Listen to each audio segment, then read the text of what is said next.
Di dalam bab ini beliau Al-Imam Ghazali rahimahullahu taala menjelaskan kepada kita tentang adab-adab tidur. Bagaimana tata cara tidur menurut sunnah agar di dalam tidur kita mendapat pahala, sehingga melakukan amal ibadah itu tidak mesti harus dalam keadaan terjaga, dalam keadaan terbangun. Bahkan di dalam keadaan tidur pun kita tetap bisa untuk mendapatkan pahala, asalkan kita tidurnya sesuai dengan tuntunan Nabi Muhammad sallallahu alaihi wasallam. Oleh karenanya dikatakan naumul alimi ibadah. Tidurnya orang alim itu adalah ibadah. Subhanallah, tidurnya saja orang alim itu ibadah, apalagi terjaganya, apalagi bangunnya. Guru-guru kita dulu menjelaskan tentang makna dari perkataan tersebut. Kenapa tidurnya orang alim itu dinilai ibadah? Karena kata mereka, orang alim itu apabila tidur dia melaksanakan adab-adab tidur sesuai dengan sunnah Nabi Muhammad sallallahu alaihi wasallam, sehingga dari sejak dia terlelap tidur itu dihitung ibadah, dinilai ibadah. Nah, di sini Imam Ghazali ingin menjelaskan kepada kita tentang tata cara tidur menurut sunnah Nabi kita Muhammad sallallahu alaihi wasallam agar kita mendapat pahala di dalam tidurnya kita. Kan enak, sudah istirahat, badan terasa nyaman, pahala dapat. Fa idza aradtan nauma, maka apabila engkau hendak tidur, fabsut firasyaka, maka bentangkanlah, gelarlah, hamparlah firasyaka, kasurmu, mustaqbilal qiblata, dalam keadaan menghadap kiblat. Gelar, bentangkan kasurmu dalam posisi menghadap kiblat. Oleh karenanya apabila kita menata ruangan di dalam rumah, terutama kamar, maka usahakan ranjangnya itu posisinya jika kita tidur dan berbaring menghadap sisi tubuh yang kanan, posisi kita akan menghadap kiblat. Usahakan seperti itu. Itu sangat penting sekali. Apalagi yang baru membangun rumah dan akan menata perabotan yang ada di dalamnya. Maka perhatikan, jangan abaikan apabila meletakkan kasur atau ranjang di dalam kamar, usahakan posisinya itu membentuk horizontal. Ya, horizontal apa vertikal kayak begini nih. Yang jelas kalau kita berbaring lalu kemudian merebahkan diri ke sisi tubuh yang kanan, itu kita akan menghadap kiblat. Begitu cara meletakkan ranjang di dalam kamar, sehingga jika kita tidur kita tidak perlu repot-repot lagi untuk mengatur posisi tidur kita, karena ranjangnya sudah berbetulan dengan arah kiblat. Wanam ala yaminik, dan tidurlah atas sisi tubuh kananmu. Itu disunahkan. Kama yudja'ul mayyitu fi lahdih, sebagaimana dibaringkannya mayat di dalam kuburnya atau di dalam lahatnya. Begitu posisi tidur yang sehat. Dan itu adalah anjuran Nabi kita Muhammad sallallahu alaihi wasallam. Ketika Rasulullah sallallahu alaihi wasallam menyuruh para sahabat untuk tidur dengan merebahkan sisi tubuh yang kanan, itu mereka tidak banyak bertanya. Begitu mendengar anjuran tersebut dari Rasulullah sallallahu alaihi wasallam, mereka langsung sami'na wa ata'na. Mereka langsung mentaati dan mempraktekannya dalam keseharian mereka. Tidur berbaring ke sisi tubuh yang kanan. Rupanya masa demi masa berlalu sehingga ada di kalangan ahli medis memeriksa, ingin membedah apa hikmah di balik sunnahnya tidur dengan membaringkan tubuh ke sisi tubuh yang kanan, ke bahagian kanan. Karena semakin masa berlalu itu semakin canggih, semakin banyak sains dan penemuan. Lalu mereka periksa organ tubuh yang ada di dalam tubuh manusia. Ternyata di situ mereka mendapati bahwa posisi jantung ada di sebelah kiri. Dan hampir semua organ-organ tubuh yang vital di dalam badan itu ada di kiri, termasuk jantung. Adapun yang di sebelah kanan itu tidak seberapa. Sehingga mereka dapat mengambil kesimpulan, jika seseorang tidur dengan membaringkan diri ke bahagian tubuh yang kanan, maka dia akan sehat. Kenapa? Karena organ-organ tubuh vital yang ada di kiri tidak dibebani. Di dalam tubuh kita ini ada satu organ yang tidak pernah berhenti untuk selalu beraktivitas. Apa itu? Jantung. Ya, jantung tidak pernah beristirahat dari aktivitasnya. Kalau yang lainnya bisa istirahat. Perut, kalau sudah tidur istirahat, tidak akan mencerna makanan lagi. Bahkan anggota tubuh kita, mata, telinga, mulut, ya istirahat semua. Nggak ada orang tidur sambil ngobrol, nggak tidur itu. Ya kalau ngobrol juga berarti ngigau itu. Tangan kita juga tidak bergerak, kaki kita juga beristirahat semua. Ketika kita sedang tidur, anggota tubuh kita dan organ tubuh kita beristirahat kecuali satu, yaitu jantung. Ya, kalau jantung istirahat juga ketika kita tidur, nggak bangun lagi kita, dikubur aja udah.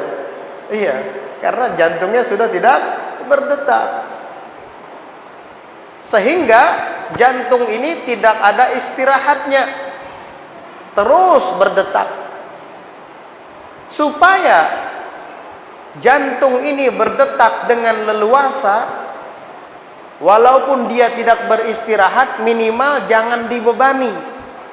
Maka jika kita tidur, berbaliklah ke sisi tubuh yang kanan, sehingga jantung tidak ditekan oleh organ tubuh yang kanan, melainkan jantung berada di atas organ-organ tubuh yang kanan, sehingga ia bisa berdetak dengan leluasa tanpa ada hambatan. Sehat.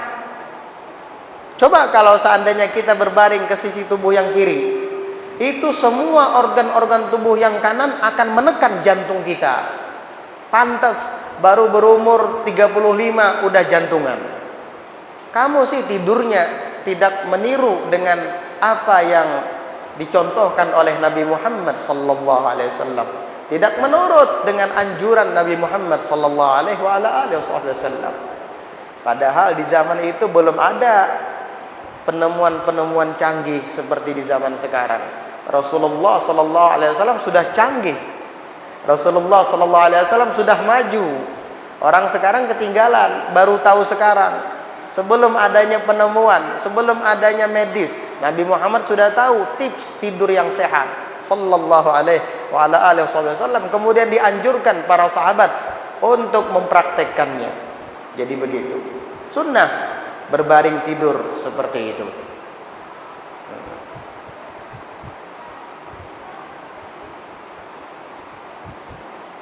Jadi posisinya adalah seperti dibaringkannya mayat di dalam lahat, dalam kubur.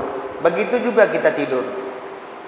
Kita tahu kan biasanya ketika mayat dimasukkan ke dalam kubur dihadapkan ke dinding ari, kata orang Banjar, dinding ari, ke dinding kubur yang sebelah kanan menghadap kiblat. Nah, begitu juga ketika kita tidur. Sunnah seperti itu.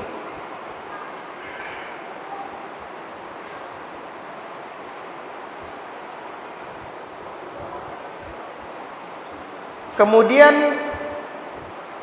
adapun di dalam syarahnya disebutkan wa amman naumu 'alal yasar, dan adapun tidur di sisi tubuh yang kiri, fahuwa mustahabbun 'indal atibba'i, maka ia dianjurkan di kalangan para tabib, para dokter, para pakar medis, berbaring ke sisi tubuh yang kiri. Kapan? Ketika kita baru saja menyantap makanan. Kenapa? Li'annahu yusri'u hadmat ta'am. Karena berbaring ke sisi tubuh yang kiri itu dapat mempercepat proses pencernaan makanan. Itu kalau kebetulan kita baru saja selesai makan, maka dianjurkan untuk berbaring ke sisi tubuh yang kiri. Tetapi yanbaghi semestinya kita sebelum membaringkan ke sisi tubuh yang kiri, hendaknya berbaring ke sisi tubuh yang kanan dulu, baru berbalik ke kiri. Yang sunnah dulu dikerjakan, baru untuk pencernaan makanan berbaring ke sisi tubuh yang kiri. Begitu caranya. Itu kalau setelah makan. Tetapi alangkah baiknya setelah makan itu jangan langsung tidur. Iya. Biarkan pencernaan itu berjalan dalam keadaan terjaga. Dalam keadaan terbangun, bukan dalam keadaan tidur. Malah dianjurkan untuk bergerak, untuk melangkahkan kaki beberapa langkah begitu, supaya makanan tersebut betul-betul dicerna dengan sempurna, sehingga dia lunak dalam perut kita. Usus dan lambung kita menjadi sehat, begitu. Itu anjuran para tabib atau para dokter, khususnya bagi orang yang selesai daripada memakan makanan. Itu membaringkan badan ke sisi tubuh yang kiri dapat mempercepat proses pencernaan makanan.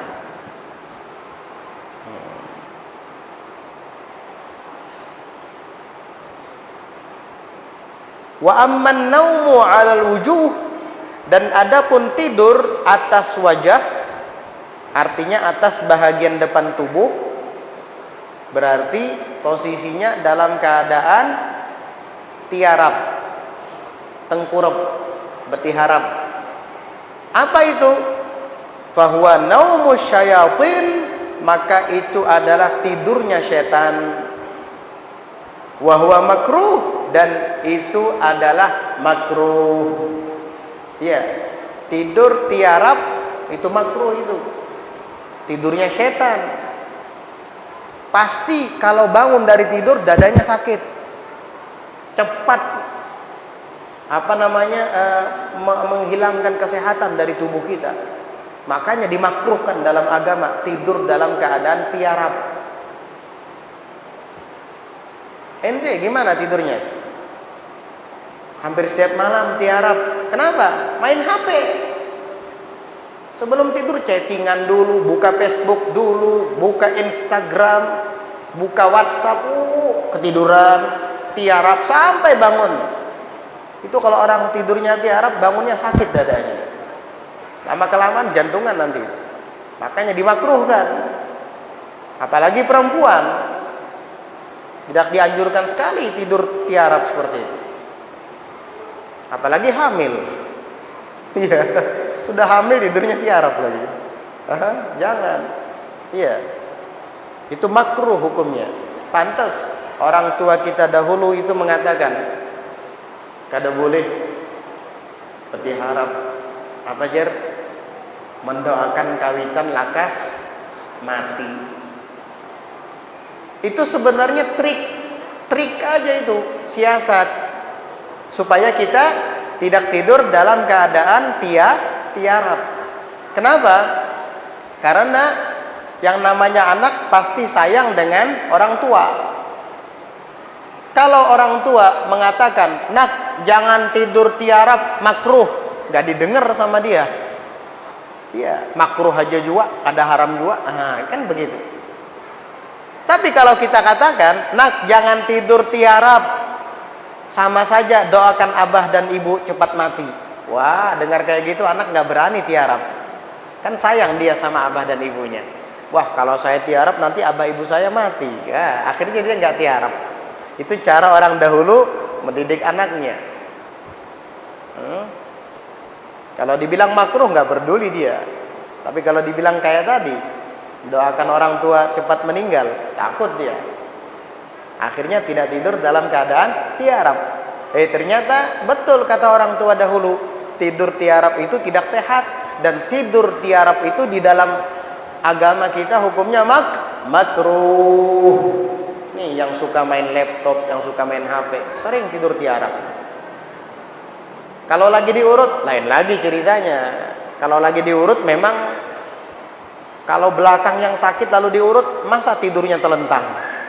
Gimana mau ngurutnya, kan begitu. Karena ada perlu, lil hajah. Kalau ada perlu, lain lagi ceritanya. Ini enggak. Bisa saja dilakukan dengan keadaan telentang atau berbaring ke sisi tubuh yang kanan. Kenapa harus tengkurap? Kan begitu. Kenapa harus tiarap?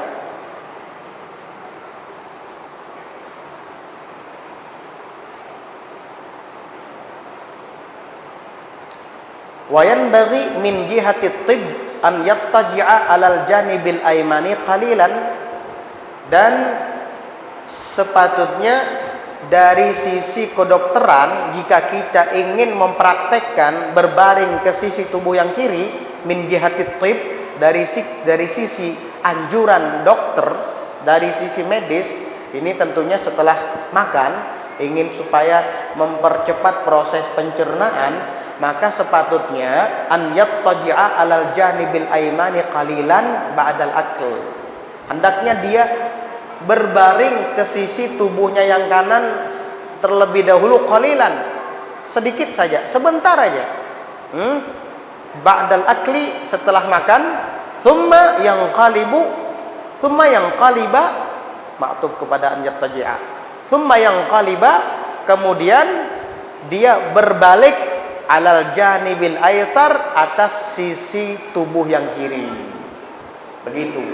Jadi kendati pun kita ingin mempraktekkan anjuran dokter setelah makan untuk berbaring ke sisi tubuh yang kiri supaya dapat mempercepat proses pencernaan makanan dalam lambung perut kita, maka sunnah Nabi jangan ditinggalkan, tetap kamu kerjakan, yaitu dengan cara berbaring ke sisi tubuh yang kanan dulu, baru setelah itu beberapa saat setelah itu berbaring lagi ke sisi tubuh yang kiri. Jadi sunnah Nabi tetap dikerjakan ketika kita akan mempraktekkan anjuran kedokteran untuk mempercepat proses pencernaan makanan dalam perut. Begitu. Itu adab yang pertama, tidur menghadap ke kiblat dengan berbaring ke sisi tubuh yang kanan. Wa'lam, dan ketahuilah, annan nauma mithlul maut, bahwasanya tidur itu sama seperti mati. Makanya dikatakan an-naumu akhul maut, tidur itu saudaranya mati. Orang tidur sama seperti orang mati, tidak bisa apa-apa kecuali bangun, baru dia bisa sadar. Bedanya antara orang tidur dengan orang mati, orang tidur masih bisa dibangunkan, itu aja. Kalau orang mati nggak bisa lagi dibangunkan. Kalau bangun lari ente, jadi hantu. Ya, jadi orang tidur dengan orang mati itu sama dalam segi tidak bisa melakukan apa-apa. Hanya saja orang yang mati nyawanya sudah tidak ada lagi dalam tubuh, dan orang yang tidur masih ada, sehingga dia masih bisa menghembuskan nafas. Dan orang tidur masih bisa dibangunkan, orang mati sudah tidak bisa lagi. Tetapi an-naumu akhul maut, tidur itu saudaranya mati. Yang namanya saudara kan tidak harus sama, tentu tetap ada perbedaan. Wal yaqadzata mithlul ba'thi, dan yaqadzah sadar, bangun dari tidur, mithlul ba'thi, sama seperti dibangkitkannya seseorang dari kubur. Ini perumpamaan. Jadi kalau kita tidur itu sama seperti orang yang meninggal dunia, dan ketika bangun dari tidur sama persis seperti orang yang dibangkitkan dari kubur. Begitu, perumpamaannya begitu. Jadi kita harus mengingat bahwa tidur itu saudaranya mati. Orang yang tertidur sama seperti orang yang meninggal. Kalau kita mengingat itu, maka kita tidak akan lagi kepikiran untuk dendam kepada orang. Tidak ada lagi niat buruk di dalam hati. Kalau kita mengingat bahwa tidur ini saudaranya mati, kita tertidur sama seperti orang mati, tidak bisa apa-apa. Bahkan ada penyangat menggigit mata, kita nggak bisa mengelak. Iya, tidur soalnya. Bangun-bangun matanya udah bengkak. Kalau kita dalam keadaan terjaga seperti ini kan masih bisa menolak binatang-binatang yang ingin menyengat kita. Tapi kalau sudah tidur, nggak bisa apa-apa lagi. Nah, kalau kita mengingat hal tersebut, maka menjelang tidur kita tidak akan kepikiran yang buruk lagi. Tidak akan terlintas di hati kita sesuatu yang tidak baik. Masa kamu tidur masih merencanakan sesuatu yang tidak baik dalam hatimu? Hah? Besok masih ada sisa uang serangan fajar. Kemana lagi ya? Saya akan bagi-bagikan. Kan kadang ada orang yang tugasnya membagi-bagikan serangan fajar itu. Iya, membantu orang berbuat maksiat, berbuat dosa, menyogok. Dapat laknat, dapat juga laknat tuh orang.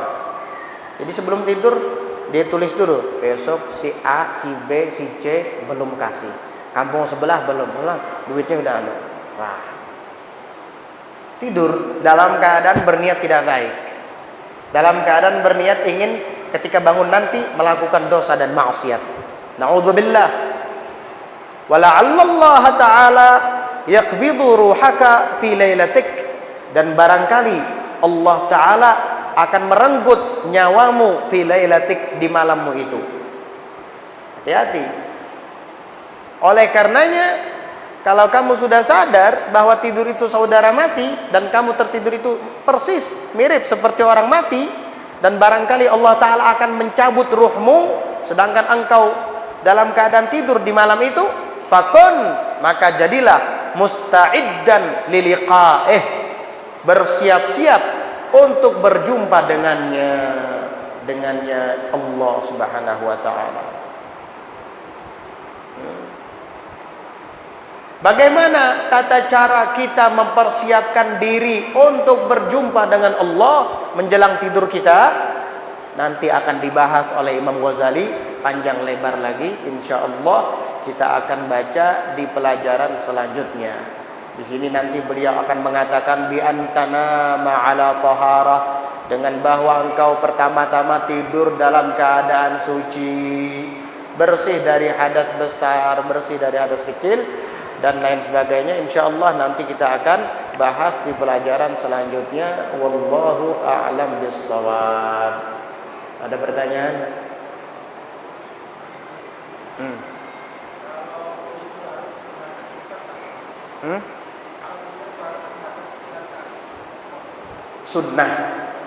Sunnah menghadap kiblat. Wajib sih tidak, tapi sunnah. Makanya tadi supaya tidur kita itu tetap ada nilai ibadahnya, walaupun kita diam. Kan kita tidur tidak mungkin baca Yasin, kita tidur gak mungkin sholawatan. Namanya tidur mulut diam, semua diam, sehingga kita tidak bisa melakukan aktivitas ibadah. Tetapi apabila kita tidur menurut sunnah Nabi, maka tidur kita tetap dinilai ibadah. Nah, itulah kenapa Imam Ghazali membuat bab khusus tentang adabun naum, adab-adab tidur, supaya tidurnya kita tetap dinilai ibadah. Begitu kan enak, badan istirahat sehat, tapi ada nilai ibadat. Kenapa? Karena kita tidur mengikut sunnah Nabi kita Muhammad sallallahu alaihi wasallam.